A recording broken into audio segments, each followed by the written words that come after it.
Hi, my name is Tamina Park, and I'll be walking you through the course that I've put together called Demystifying the Metaphysical, the Poetry of John Donne. And we'll take a brief look at my design document before getting a look at the course itself.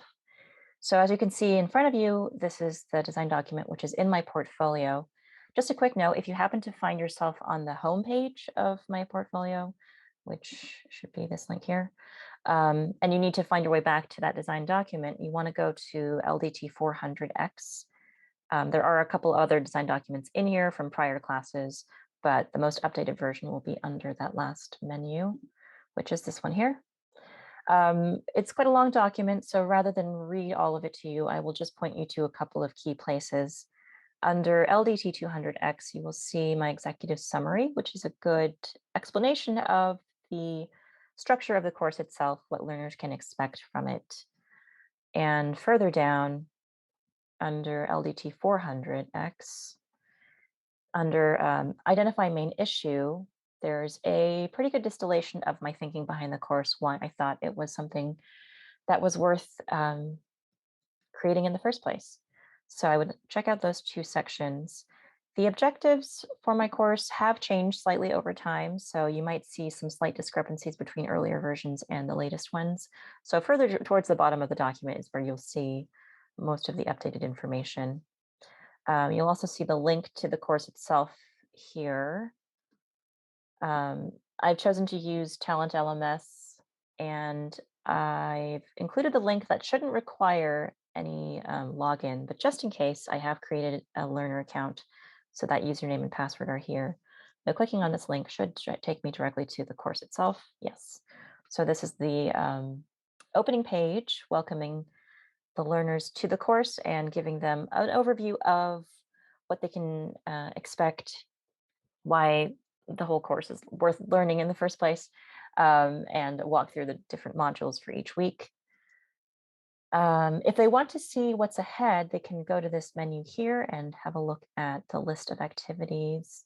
Similarly, there's course info under More, where there is a description of the course overall, and again, the list of activities. These earlier pages are dedicated to the syllabus, all of the course information, and a PDF version of that is in the files here. So all of that information can be accessed at any point in PDF form if the student wants. In creating this course, I really wanted to be careful not to get text heavy. It's really hard to avoid when you're working with literature because, of course, it's a text-based medium. But because poetry also has so many other elements, there's visual elements and oral elements, and I wanted to try to make best use of what what an online environment can provide. So I tried to include a variety of media in the course. So there's, for instance, videos that students can watch, as well as more traditional text, all of which have attributions at the bottom.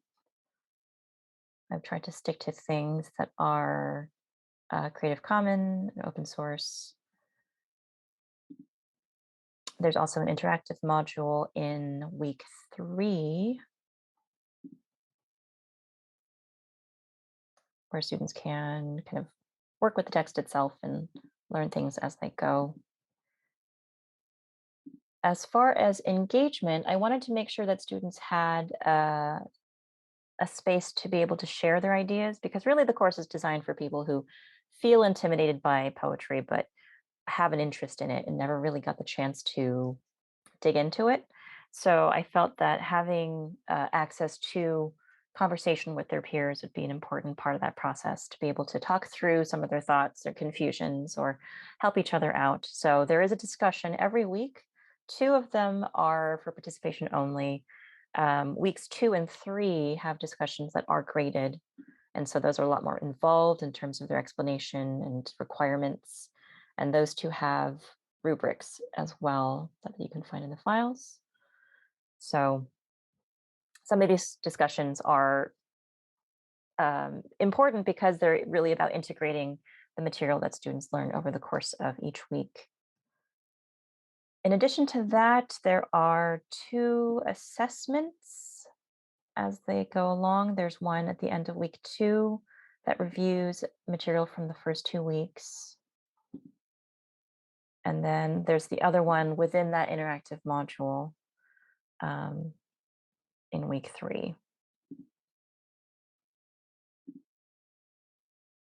For the summative assessment, I chose to have the students make a project, which is essentially an analysis of their own or their chosen work by John Donne, and they can use whatever medium they like.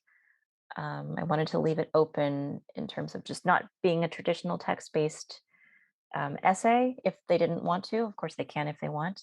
Um, Again, just to draw in a greater variety of audiences to this kind of work. And again, to take advantage of this online medium that we have access to. So you can see all of the criteria here, submission, and each module contains a table telling the student what the activities for that week are and how they will align with any of our course's objectives and deadlines for those activities. In terms of accessibility, I've tried to make sure that every single image has alt text, and then you should see hover text as well. If I put my cursor over the image, as well as attribution at the bottom. All of the videos have closed captioning. And in terms of the color scheme, I tried to keep it neutral. I have this sort of flesh toned thing going on. So it's a fairly neutral background with dark text. Um, so hopefully this will be legible and visible to anybody.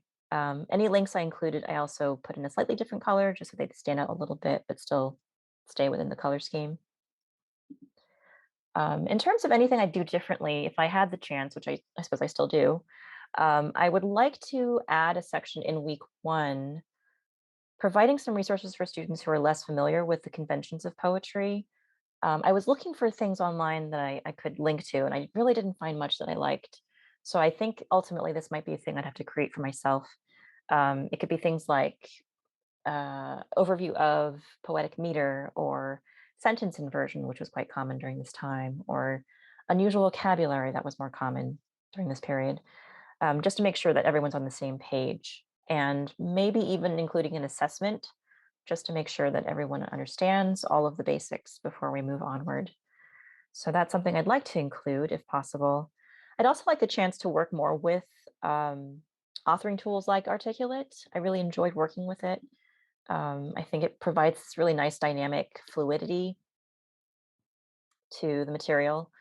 And I think it works especially well with poetry because with videos, although also very engaging, it's hard to work with poetry in video form, just putting a bunch of words on the screen. So I like this format. So I'll have to look further into other authoring tools in the future.